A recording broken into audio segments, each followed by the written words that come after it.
Did you ever work in a company that you had just a handful of people at that level of scale? Now this is the smallest. I got here when we were 100 people, Right.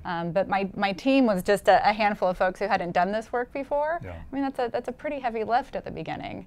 There's so much so I have scaled from nothing to hundreds, and then from 60s to many beyond that. And what I found is that the problems you're solving in those early days are very different than the ones you solve in the later days. Or at each stage along the way, that first employee, I think, is a whole different world than just your own work, right? When I can go affect my work, and again, just be in control as an army of one to get to great outcome, and everything is based on what I do. As soon as you hire that next person, it's what work can they do, how can they be effective, and do you set them up to be successful? Do you challenge them in ways that are intriguing to them, compelling to them? Do you also coach, support, share with them? And I'll tell you, like in my early days, and you know this as well as anyone, I was terrible at that. I was a fierce individual contributor. I was a fierce and intense leader, and I worked 80 plus hours a week, and I drove my people to do the same, but I just told them what to do.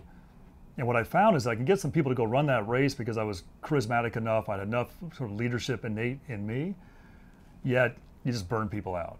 Right? And I just realized I was always falling short of the scale that I wanted or the success that I wanted because I made it about my vision of the world and them having to do it exactly the way I would do it. And the beauty of diversity, the beauty of a range of people working with you, is that it's how they go solve the problem and their excitement about the unique things that they can contribute, and that's what you have to unlock. But I may not tell you, like, I wish that I were smarter than I am so I could get there faster, but it took me a decade plus to figure that whole equation out.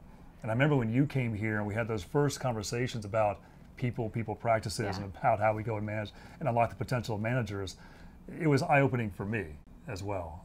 And I'd already gone through a few epiphanies along the way before that. So.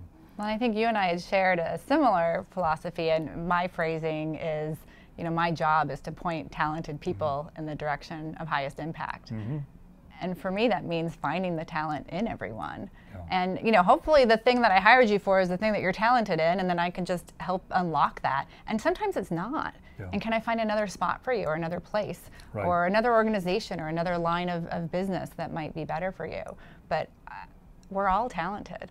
So how do I unlock that talent and point it in the direction of its highest impact?